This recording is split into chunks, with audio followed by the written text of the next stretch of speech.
고통에는 두 가지가 있다라고 이야기합니다. 보통 고통에는 두 가지가 있는데 창조적인 고난, 고통이 있고 또 파괴적인 고난과 고통이 있다라고 그렇게 이야기를 해요.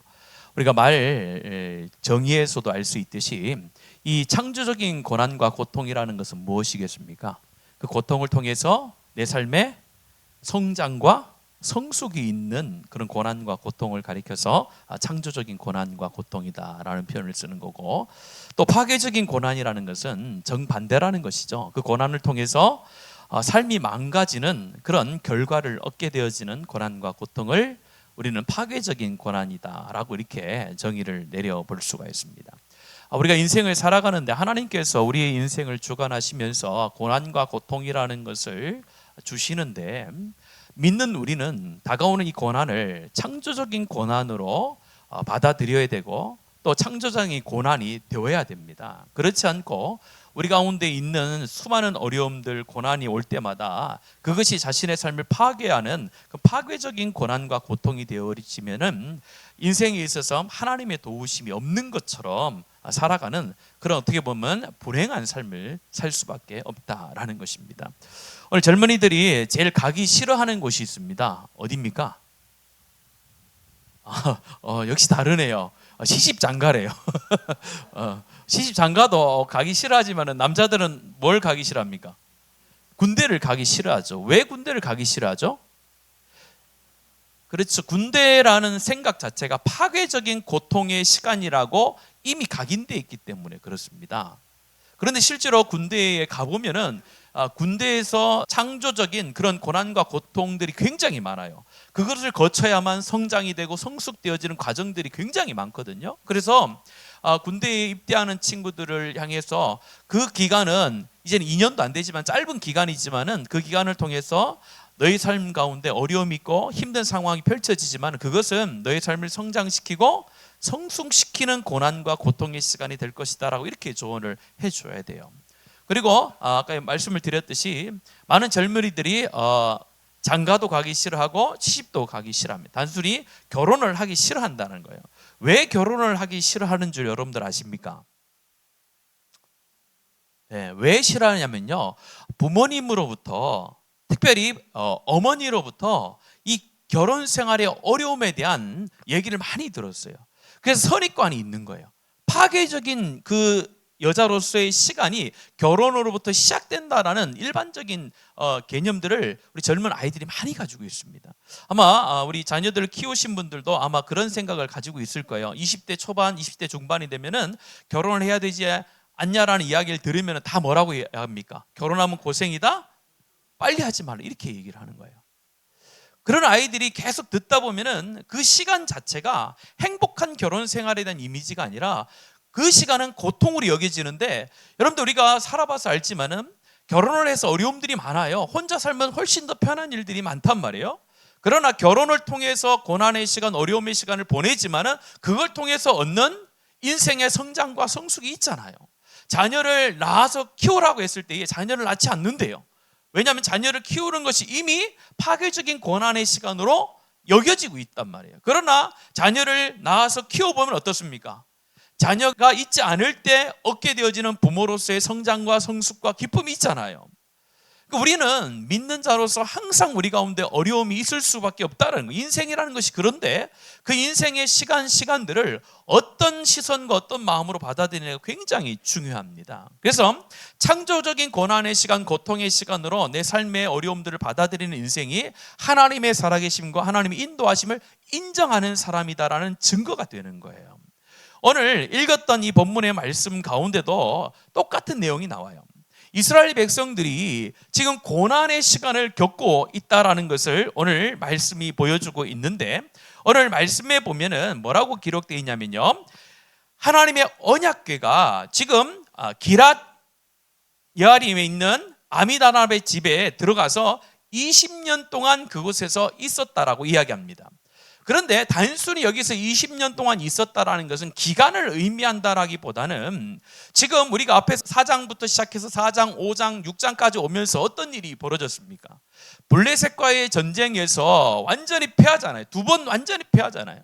완전히 패해서 많은 사람들이 죽었을 뿐만 아니라 하나님의 임재의 상징이요, 자신들이 전능하신 하나님이라고 믿고 있었던 그 언약궤를 어떻게 합니까? 빼앗기잖아요.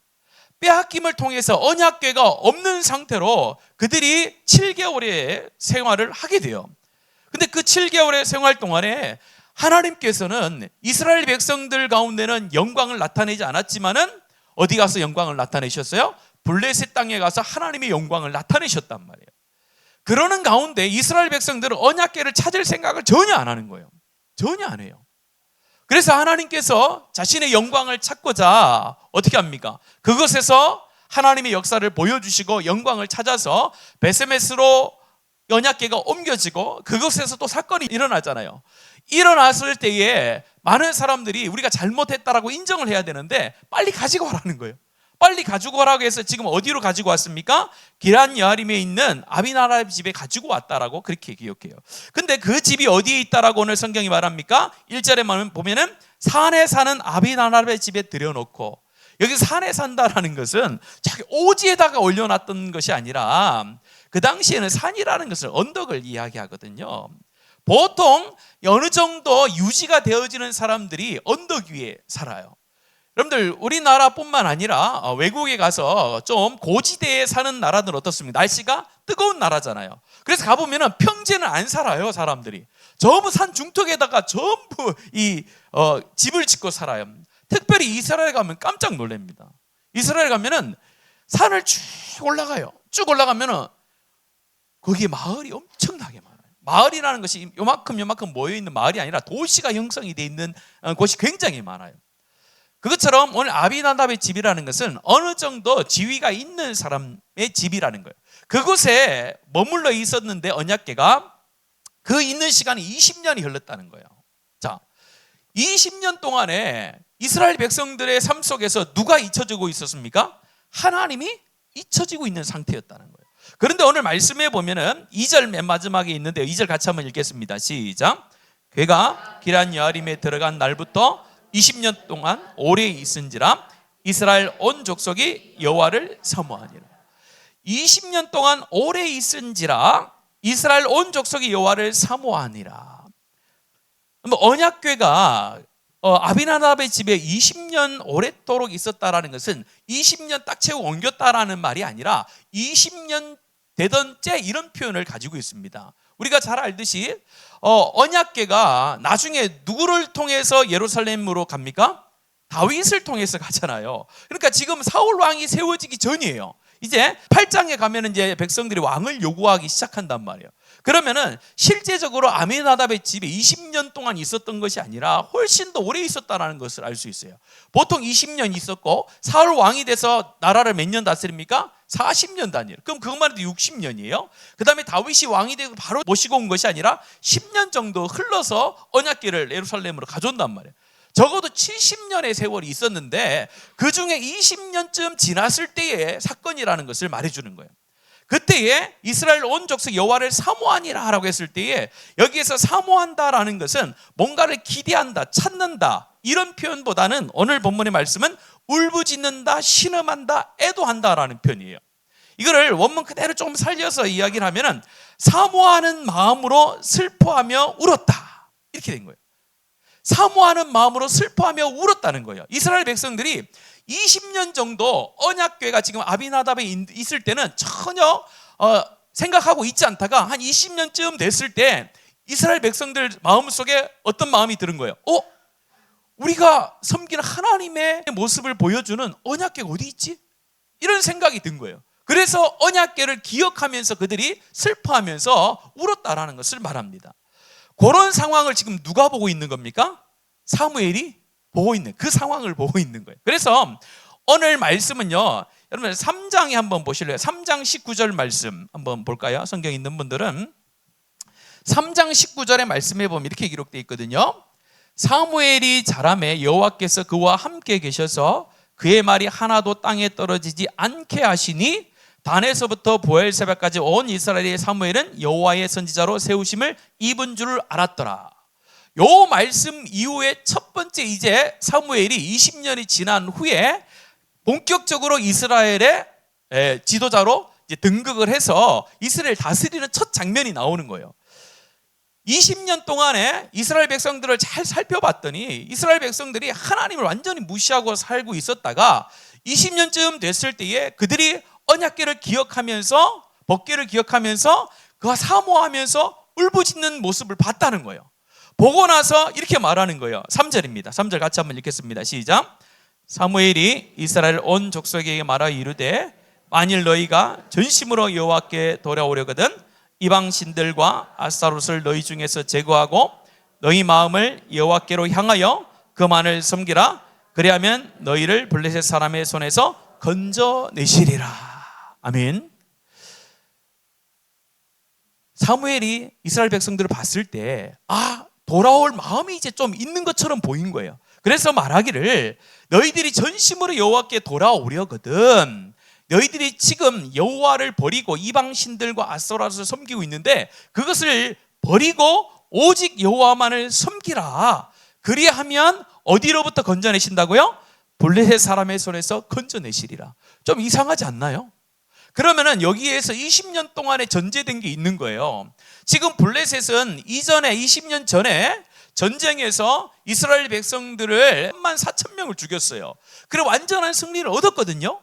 얻은 상태에서 언약궤가 이 블레셋에 가서 그곳에서 수많은 사람들을 죽이잖아요. 질병을 통해서 죽인단 말이에요. 근데 블레셋은 결코 하나님께로 돌아오지 않았어요. 계속해서 누구를 괴롭혔다는 거예요? 그렇죠. 이스라엘 20년 동안 계속해서 괴롭히고 있었던 거예요. 그런데도 이스라엘 백성들은요 전혀 하나님께로 매달리거나 하지 않았어요. 누구에게 매달리고 있었습니까? 바로 그렇죠. 이방신들과 아스타롯, 바알들과 아스타롯을 늘 섬기고 있었다는 거예요. 그런데 오늘 이 기점을 통해서 이제 오늘 말씀 6절을 지나서 7절 말씀부터 말씀의 흐름을 보면요 이 앞부분은 완전히 다른 모습이 나와요. 앞부분은요 우울해요. 늘 패배하는 인생처럼 보이는 이스라엘 모습이 보이는데 오늘 읽었던 말씀 뒷부분도 보면은 이제 이스라엘 백성들이 하나님의 회복의 백성으로서 모습을 점점점 이제 드러내고 있는 모습이 나와요. 그 가운데 오늘 이 7장의 말씀이 딱 들어가 있거든요. 그래서 오늘 우리가 이 말씀을 통해서 첫 번째로 기억해야 될 것은 이 고난의 연속 또 하나님을 버리고 살아갔던 그런 고난의 삶 속에서 성공하는 인생, 어떻게 보면 하나님이 지키시는 인생, 하나님과 동행하는 인생으로 전환되어지는 그 전환점이 있어서 가장 중요한 것은 무엇이냐면요 바로 하나님께 자신의 삶을 온전히 회개하는 그런 중요한 기준점이 있어야 된다는 겁니다. 이 회개라는 것을 우리가 쉽게 생각을 하는데요 회복에 있어서 가장 중요한 것은요 부흥에 있어서 가장 중요한 것은 회개예요. 여러분들 성경에 보면요 이 회개하는 장면을 통해서 이전과 이후로 나뉘는 사람들이 굉장히 많습니다. 그래서 이 회개의 사건은 슬픔의 인생이요 고난의 인생이 하나님 주신 기쁨과 하나님의 인도하심의 인생으로 변화되어지는 데 있어서 가장 중요한 거예요. 회개의 사건이 이 땅 가운데도 하나님의 부흥을 일으키는 첫 시작이 됐잖아요. 우리가 늘 이야기하잖아요. 1907년 어디에 대부흥을 이야기합니까? 평양에 대부흥을 이야기하잖아요. 거기를 이야기할 때마다 빠지지 않는 첫 시작이 뭡니까? 바로 회개의 시작으로부터 부흥의 역사는 일어났다라고 했잖아요. 그래서 하나님의 능력의 역사로 부흥이 일어나는 것처럼 보이지만은 실제적으로 그 능력이 일어나기 전에 어떤 사건이 있느냐? 항상 하나님의 백성들이 하나님 앞에서 전심으로 자신의 삶을 돌아보는 그런 회개의 사건이 반드시 있게 돼요. 그 회개의 사건을 통해서 하나님의 부흥의 역사와 능력의 역사가 진행되어지지 그 회개의 역사가 있지 않으면 하나님께서는 절대로 그 부흥의 역사를 주시지 않는다는 것을 꼭 기억을 해야 됩니다. 왜 회개가 우리가 날마다 우리의 마음속에 있어야 되냐면은 하나님께서 회개라는 것을 하나님의 말씀을 통해서 요구하실 때에 정죄하고 망하게 하는 말씀이 아니다라는 거예요. 우리는 구원받은 자로서 의롭게 된 자라고 우리는 믿습니다. 예수 그리스도를 통해서요 악한 영들이 주는 정죄함으로부터 해방이 되어진 백성이에요. 근데 중요한 것은 해방이 되어진 자유함을 가지고 있으면서도 그 해방된 자유함을 가지고 누구의 종으로 살아가는 사람이 있어요? 죄의 종으로 살아가는 삶이 있을 수 있다는 거예요. 그런데 그 죄의 종의 삶을 살아갈 때는 하나님의 역사가 아니라 죄의 종의 결과가 우리의 인생 속에 드러날 수 있다는 거예요. 우리는 완벽한 사람들이 아니거든요. 우리는 완전한 구원을 어디에서 이루어집니까? 하나님의 나라에 갔을 때 이루어지는 거예요. 오늘 우리가 받은 이 구원하시면은 그 1.1획도 변함이 없는 완전한 구원이 될 수 있어요. 그러나 인생을 살아가는 동안에는 무엇이 있을 수 있다는 거예요? 죄된 길에 걸어갈 수 있는 연약함이 우리 가운데 있다라는 거예요. 그래서 항상 하나님의 말씀은 내 삶의 부족한 부분들을 어떻게 해요? 끄집어내는 거예요. 그래서 그것을 회개케 만드는 거예요. 왜요? 그 회개를 통해서 이 땅을 살아가는 인생 가운데 하나님 주신 회복의 인생으로 갈 수 있는 길이 열리기 때문에 그렇다라는 겁니다. 오늘 강단에서 언제든지 있어야 될 말씀은 회개의 말씀과 복음의 말씀이 균형을 이루어야 되는 줄로 믿습니다. 회개의 말씀이 없는 복음의 말씀은 우리의 삶을 방종하게 만들 수가 있고, 또한 이 회개의 말씀만 있고 복음의 자유함이 없으면 우리를 율법주의로 만들어서 우리의 삶을 계속해서 피폐하게 만들 수 있어요. 그래서 항상 균형을 이루어야 되는 거예요. 역대하 7장 14절, 우리 잘 아는 말씀이잖아요. 같이 한번 읽어볼까요? 역대하 7장 14절입니다. 시작.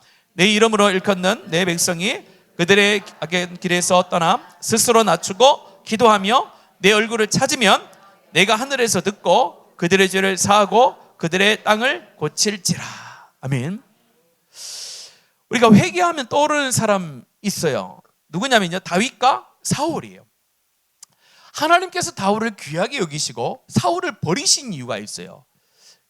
그 이유의 첫 번째는 무엇일까요? 바로 회개하는 사람과 회개하지 않는 사람의 차이예요. 사울은 하나님께서 항상 기회를 주셨어요. 하나님의 선택된 백성으로 살아가는 데 있어서 부족한 모습들에 대해서 늘 하나님께서 질책을 해주셨어요. 그런데 늘 교만한 마음, 늘 완악한 마음을 가지고 있었던 사람이 사울이었어요. 근데 다윗도 하나님 앞에 범죄하잖아요. 근데 왜 하나님께서 다윗은 끝까지 사용하셨을까요? 다윗이 제일 잘한 게 뭐냐면요, 하나님의 질책을 받을 때에 항상 그 질책 앞에 엎드리는 그런 삶을 사는 사람이 다윗이에요. 우리가 다윗의 삶을 본받아 살아가는 인생 되어지기를 간절히 원합니다. 하나님은 우리한테 완벽을 요구하시는 것이 아니라 너의 삶 가운데 어려움이 있을 때에 그 패배한 인생처럼 보이는 그곳에서 나올 수 있는 길은 너의 삶을 하나님 앞에 맡겨드리는 거고 하나님의 말씀 앞에 자신의 삶을 내어놓는 것이다 라고 말씀을 합니다. 그러면서 오늘 3절과 4절과 5절의 6절의 말씀에 보면 그러면은 하나님께 돌아오는 회개가 뭔가를 가르쳐줘요. 오늘 진정한 회개라는 것은 무엇을 말합니까? 3절 같이 한번 천천히 읽어보겠습니다. 3절 다시 한번 읽겠습니다. 천천히 시작. 사무엘이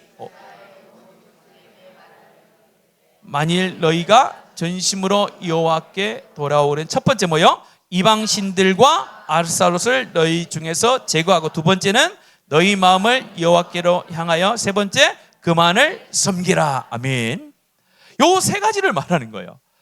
구체적으로 너희들이 회개를 해야 되는데 그 회개가 뭐냐라는 것을 가르쳐주는 말씀인데, 먼저 뭘 제거하라고요? 그렇죠. 이방신, 우상을 제거하는 것이 진정한 회개의 첫 번째라는 거예요. 그런데 여기서 우리는 우상을 섬기는 일이 잘 없는데요, 이렇게 이야기할 수 있는데요, 골로새서 3장 5절에 뭐가 우상이라고 합니까? 탐심은 곧 우상 숭배인 일을 딱 명확하게 이야기하고 있어요. 근데 왜? 이스라엘 백성들 가운데 탐심하고 뭔 상관이 있습니까? 라고 이야기할 수 있지만요, 오늘 말씀에 보면은 이방신들과 아스타롯이라고 3절은 표현하고 있고 4절은 바알들과 아스타롯을 제거하라고 이렇게 말하고 있어요.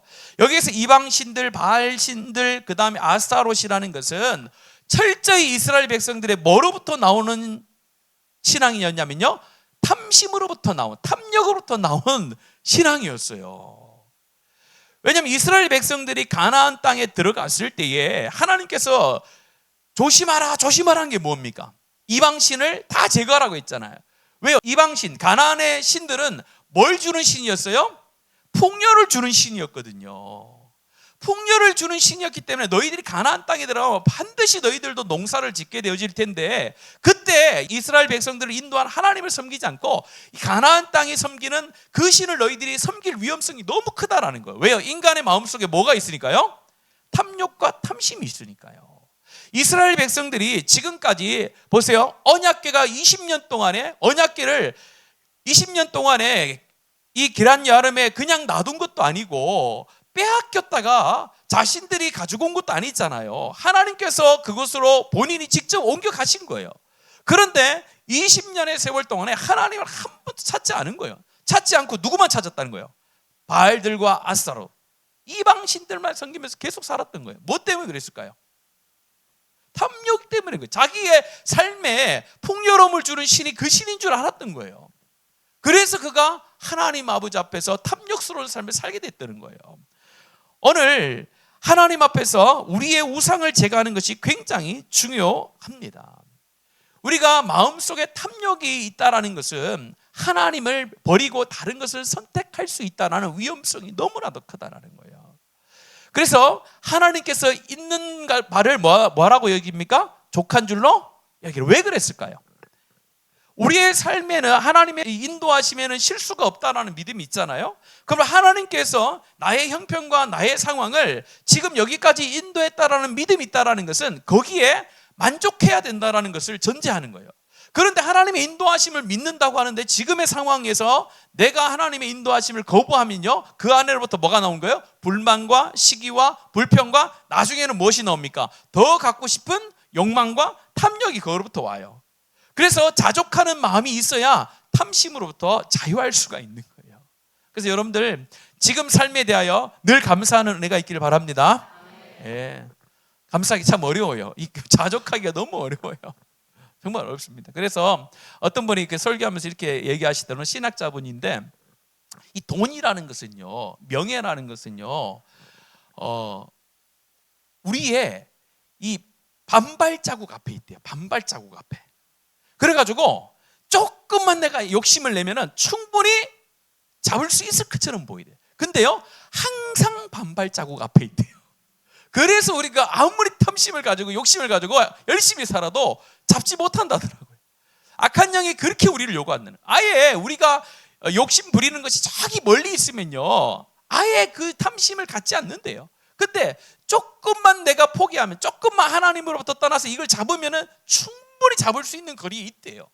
근데 늘 반발자국이 있다 보니까 죽을 때까지 잡지 못하는 거예요. 그렇게 이야기를 하시다.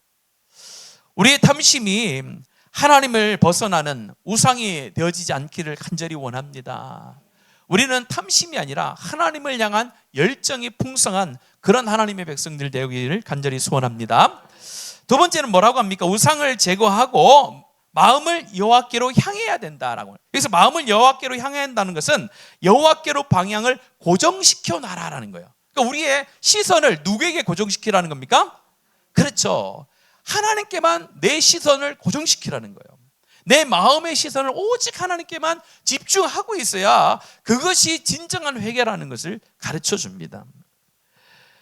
어떤 분이 이렇게 얘기했어요. 오늘 이 시대를 정의를 내릴 때에 중독의 시대라, 그렇게 얘기를 해요. 중독이라는 게 무엇입니까? 뭐 하나에 내가 사로잡히는 것을 중독이라고 하잖아요. 그래서 중독이 이전에는요, 몇 개 안 됐어요. 우리가 일반적으로 이야기할 때 어떤 중독을 이야기합니까?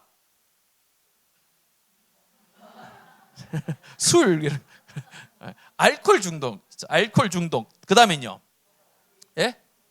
게임 중독, 그렇죠. 애들 제일 많은 게임 중독. 그 다음에 뭐요? 유튜브, 그렇죠. SNS 그 중독도 있어요. 또 여러 가지 성 중독도 있을 수 있고, 뭐 명예 중독도 있고, 되게 중독의 시대래. 모든 사람들이 중독을 한두 개씩 다 갖고 산대요. 근데 정말로 황당한 것은요, 좋아요 중독도 있대요. 좋아요 중독. 이걸 이해하시는 분은 젊은 세대입니다. 좋아요 중독이 뭔지 아시죠? 이 SNS에 뭐 페이스북이나 인스타그램에다가 이 자기가 하는 것을 이렇게 올려요. 동영상을 올리거나 뭐 올리면요, 거기에다 보면은, 맞죠? 하트를 눌려서 좋아요를 누르는데 그 좋아요 개수가 많아지는 게 너무 좋아서 중독이 생기는 거예요. 그래서 몇 년 전입니다만은 영국에서 스파이더맨 옷 있잖아요. 그걸 입은 남자 몇 명이 마트에 들어가서 사람들을 막 때리고 마트 물고 다 부시는 그런 일들이 벌어졌어요. 그래서 경찰한테 잡혀갔어요. 잡혀가지고 물어봤어요. 왜 그렇게 했느냐 했더니, 이걸 찍어서 SNS에 올리면 좋아요를 많이 눌러주니까 그거 받으려고 했대요. 중독이지, 중독. 그럼 오늘 이 시대에 수많은 사람들이 개인화되어지고 개인주의가 되면서 뭐가 많이 나면 개인 중독이 많이 생겼어요. 그래서 오늘 시대에 우리의 마음을 하나님께로 향하는 것보다 이 중독이라는 것 다양합니다. 수많은 중독이 있거든요. 거기에 우리의 마음을 빼앗기고 우리의 시선을 빼앗기고 살아가는 경우가 굉장히 많다는 거예요. 그러면요, 우리가 하나님께로 바로 돌아서지 못할 때가 있다는 거예요. 자녀에 대한 것도 중독입니다. 자녀는 하나님께서 우리 가운데 맡겨주신 존재잖아요. 내 것이 아니잖아요. 내 것이라고 생각하는 동시에 중독이 되는 거예요. 그렇게 되면요, 하나님보다 앞서는 것이 자녀가 될 수밖에 없는 거예요. 우리의 삶의 근거리 안에 이 중독을 우리 가운데 주는 수많은 유혹들이 있는데 그것을 벗어버리고 우리의 마음의 중심과 시선의 중심을 하나님께로 딱 세우고 항상 거기에 집중하며 살아가는 것이 진정한 회개의 삶이라고 말씀하는 거예요. 마지막 세 번째는 뭐라고 하면 그들이 자신의 범죄하였음을 자복한다라는 거예요. 이 자복한다는 거 쉽지 않습니다. 여러분, 세상에서 가장 쉬운 말인데 가장 어려운 말이 뭔지 아십니까? 미자로 시작해요. 잘하시네요. 미안하단 말이 가장 쉬운데 가장 어려운 거예요. 여러분, 잘못했을 때 그 사람 가운데 가서 뭐 하면 되는 거예요? 그렇죠. 사과하고 미안하다, 죄송합니다 하면 되죠. 근데 여러분들 그게 머리로는 굉장히 쉬운데 삶 속에 진짜 되든가요? 안 돼요, 여러분들. 안 된다니까요. 쉽지 않습니다. 뻔히 내가 잘못한 걸 인정하면서도 실제로 그렇게 이야기가 쉽지 않다는 거예요. 그래서 자복한다라는 것은 회개에 있어서 굉장히 중요한 거예요. 저번에도 제가 말씀을 드렸습니다. 하나님께서 우리의 죄를 몰라서 자복하기를 원하실까요? 아니죠. 우리가 몰래 지었기 때문에 하나님 모르는 일이야, 하나님 모르는 일이야, 하나님 내가 이런 일 한지 모르죠, 내가 가르쳐 줄게요 하면서 가르쳐 주면서 하나님 용서를 구하는 게 회개가 아니라는 거예요. 하나님은 우리의 삶의 모든 것들을 다 알고 계시잖아요. 그럼 왜 자복하기를 원하세요? 직접 듣기를 원하신다는 거예요. 직접 듣기를 원하신다는 거예요. 그게 하나님의 마음인 거예요. 뻔히 알면서도 기다려 주시는 거예요. 뻔히 알면서도.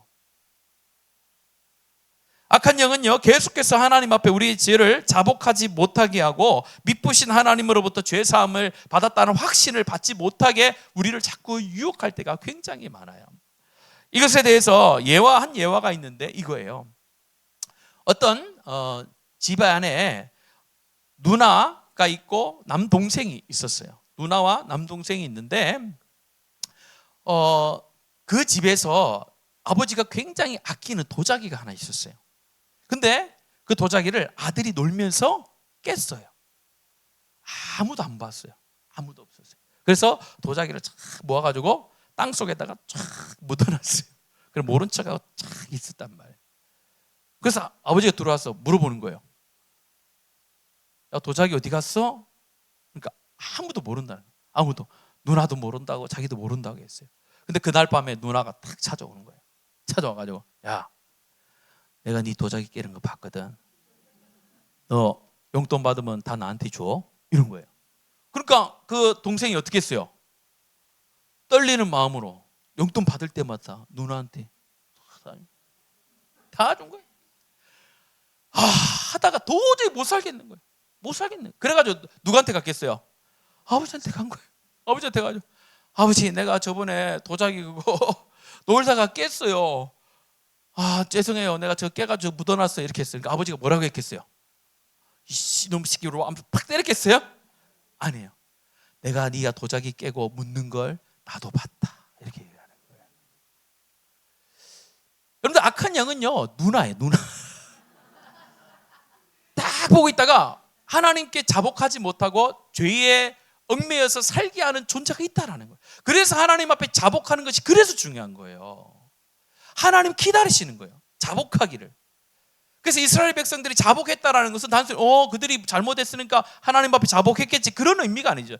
지금 계속해서 하나님을 모른 채 하면서 이방신을 섬기고 있었던 그들 가운데 가서 이 사무엘을 이야기를 했더니 그들이 4절 말씀에 뭐라고 합니까? 이에 이스라엘 자손이 바알들과 아스라엘을 제거하고 여호와만 섬겼다라고 이렇게 얘기하잖아요. 그러면서 내가 잘못했다라는 것을 고백하며 있다라는 거예요. 수많은 선지자들이 이스라엘 백성들 가운데 보냄을 많이 받았어요. 많이 받았는데 이스라엘 백성들이 그때마다 돌아왔는가요? 안 돌아왔잖아요. 그만큼 이스라엘 백성들이 하나님의 말씀 앞에 돌아온 경우들이 흔치 않아요. 근데 오늘 말씀에서는 이스라엘 백성들이 하나님 앞에 자신의 죄를 고백하면서 돌아오게 됐다는 거예요. 그것이 진정한 회개의 모습이라는 겁니다. 그러면서 여러분들 6절의 말씀해 보면요, 또 구체적인 모습이 나와요. 이제 그런 말씀을 한 뒤에 실제로 이스라엘 백성들이 미스바에 모여서 하는 행동을 세 가지로 보여주고 있는데 6절 말씀도 같이 한번 읽겠습니다. 시작. 그들이 미스바에 모여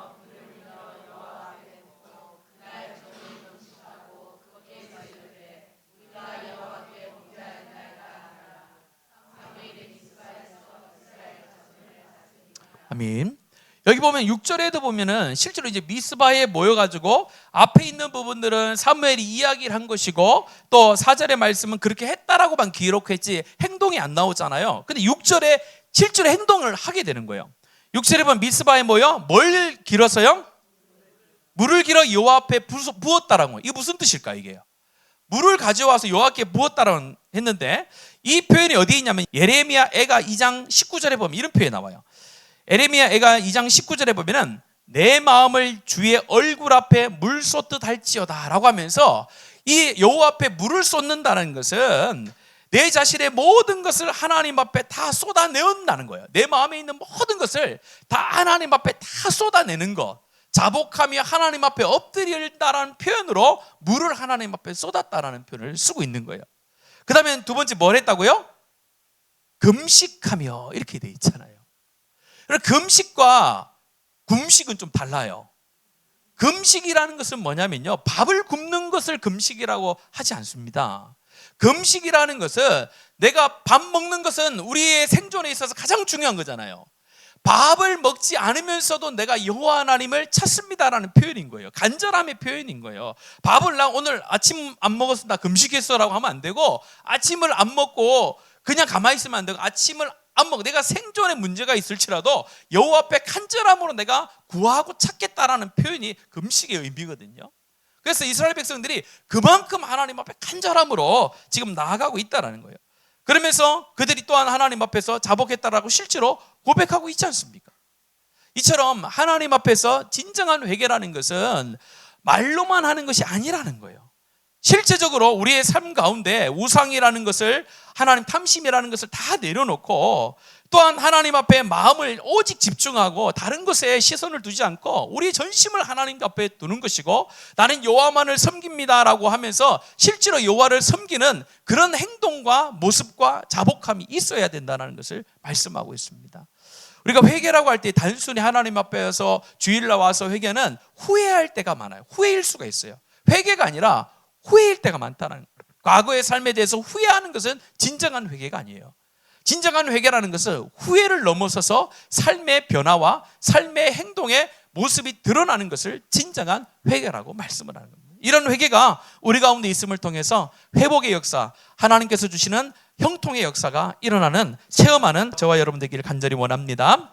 마지막으로 볼 것은요, 우리 5절 말씀 같이 한번 읽을까요? 5절입니다. 시작. 사무엘이 이르되 온 이스라엘 미스바로 모이라, 내가 너희를 위하여 여호와께 기도하리라 하매. 미스바로 모이라 이렇게 있어요.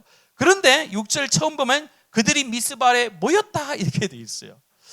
그런데 여러분 의문이 들지 않나요? 왜 사무엘은 여호와께 전심으로 여호와께 돌아오려거든 하면서 그가 말씀을 전하면 되잖아요. 근데 왜 이스라엘 백성들을 한 곳에 미스바에 다 모이게 했을까요? 이것이 하나님께서 하나님의 백성들을 회복시키는 귀한 과정이에요. 여러분, 이스라엘 백성들은요, 총회의 민족이다 이렇게 표현을 해요. 뭔가 전쟁이 있거나 하나님께서 뭔가 회복을 시키거나 또한 회개를 통해서 어떤 그들의 삶을 변화시킬 때마다 총회로 모든 족속들이 다 모이라고 늘 말씀을 하세요. 그래서 오늘 말씀 이전에 사사기의 말씀도 마찬가지예요. 전쟁이 있을 때마다 회복을 주실 때마다 말씀하는데 사사기 20장 1절에도 보면요, 이런 말씀이 나와요. 같이 한번 읽어볼까요? 시작. 이에 모든 이스라엘 자손이 단에서부터 보엘세바까지와 길르앗 땅에서 나와서 그 회중이 일제히 미스바에서 여호와 앞에 모였으니. 다 모였다는, 단과 보엘사바는 뭐 하는 거예요? 북쪽부터 남쪽까지 다 모였고, 길앗이라는 땅은 어디요? 동편까지 다 이스라엘 백성들이 다 한 곳에 모여서 미스바에 다 모였다라는 거예요. 11절 말씀도 그렇게 나옵니다. 11절도 같이 읽겠습니다. 시작. 이와 같이 이스라엘 모든 사람이 하나같이 합심하여 그 성읍을 치려고 모였더라. 하나님께서 하나님의 사람을 세우셔서 이스라엘 백성들을 회복시킬 때마다 하나님께서는 개별적으로 이렇게 막 만나서 이야기를 하는 것이 아니라 총회로 다 모이라는 거예요. 다 모여서 하나님과 언약을 다시 갱신하고 하나님의 은혜를 누리고 하나님의 말씀을 깨닫게 하시고 하나님 회복시키는 장면을 성경에서는 계속해서 반복적으로 말씀을 하고 있어요.